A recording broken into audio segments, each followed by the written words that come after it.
over the face of the waters. And God said, "Let there be light." And there was light. And God saw that the light was good. And God separated the light from the darkness, and called the light day, and the darkness he called night. There was evening, and there was morning, one day. And God said, "Let there be a firmament in the midst of the waters, and let it separate the waters from the waters." The firmament God called heaven. And there was evening, and there was morning, a second day. And God said, "Let the waters under the heavens be gathered together in one place, and let dry land appear. Let the earth put forth vegetation, plants yielding seeds, each according to its kind." And it was so. And there was evening, and there was morning, a third day. And God said, "Let there be lights in the firmament of the heavens to separate the day from the night." And it was so. And God made the two great lights, the greater light to rule the day, and the lesser light to rule the night. And he made the stars also. And there was evening, and there was morning, a fourth day. And God said, "Let the waters bring forth swarms of living creatures, and let the birds fly above the earth across the firmament of the heavens." So God created the great sea monsters and every living creature that moves, with which the waters swarm according to their kinds, and every winged bird according to its kinds. And God blessed them, saying, "Be fruitful and multiply, and fill the waters in the seas, and let the birds multiply on the earth." And God said, "Let the earth bring forth living creatures according to their kinds, cattle and the creeping things and beasts of the earth according to their kinds." And it was so, and God saw that it was good. And there was evening, and there was morning, a fifth day.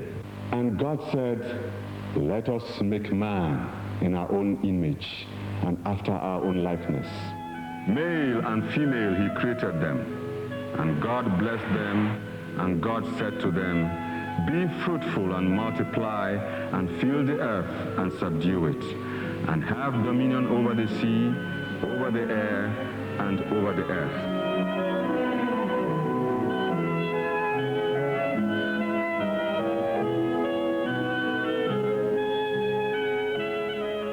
Now, Mr. Chairman, how can we ask God, after creating all these beautiful things, to stand aloof and watch man destroy his creation? There is a fundamental error in this prayer. Excuse me, Mr. Chairman. We cannot go into this theological hair-splitting now. The rule of this honorable house is that anybody who wants to speak indicates to the chairman who may give him the floor. And until the floor is granted, he has no leave to speak. Yes, honorable member. Thank you, Mr. Chairman. The question of God's creation, if I may say so, is not what we can go on now to discuss. This is not a theological seminar. But if we must talk, then I will say that God, having created the world and given it to man, God had better leave us alone to run the world. Moreover, we are discussing world affairs. And we know that in the world, there are some people who do not even believe in him. So, we had better leave him out of here and face the business of the world on the agenda. God should give to us Caesar that belongs to Caesar, and we give to God what belongs to him. Well, this sort of thing was tried in Russia and some other communist countries, and it did not work. Anyway, we are not here to discuss God. We cannot discuss his word and leave him out. The word is his, full stop. The word is his, period. Even you as heads of states, If you supply a jet bomber or a Scud missile to any country, that country cannot use it as it pleases. You set conditions.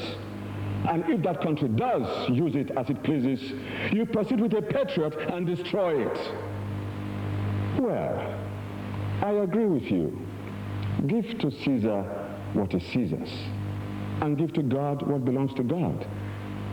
But you forget, however, that Caesar also belongs to God. You can as well say, give everything, including Caesar, to God.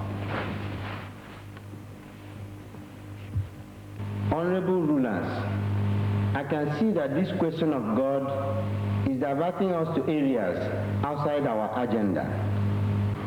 Is it your wish that we stop discussion on it and refer it to the World Council for Religious Affairs, so that freed from the bond of religion, we may be free to face our world problems? The matter is hereby closed. The first point on the agenda is aid to the third world. Question. Yes, question. Could anyone here clarify for me what third world is? Yes, I agree with Mr. Idingida. I think the explanation is very important before we go discuss anything further. Can the Secretary General of the World Order enlighten us on this matter? The third world is the African continent. How come that Africa is called the third world? You see, everything we do has a historical backing. It's better that we take note of such historical backing before tempers go high. It was Europeans who made the discovery. We discovered America first, so we are the first world, America the second. Even then, the southern part of America was not discovered then. Later, much later, Africa was gradually discovered. Here you talk of people like Fenica, Fernando Poo, Vasco da Gama, Mungo Park, Aranjelanda, Livingston, and others. These were those who told the world about Africa. That is how Africa became the third world. Asia and South America are actually the fourth in order of discovery, and Australia the fifth.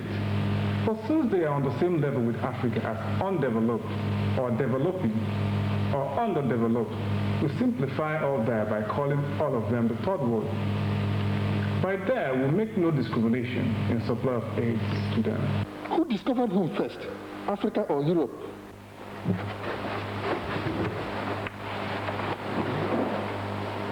You see, these African people, they can never grasp history. Anyway, that's the level of their understanding.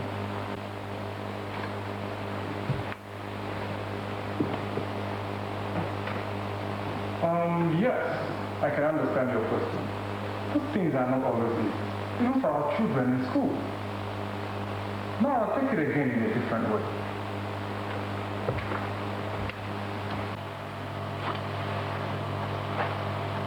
Europe found America.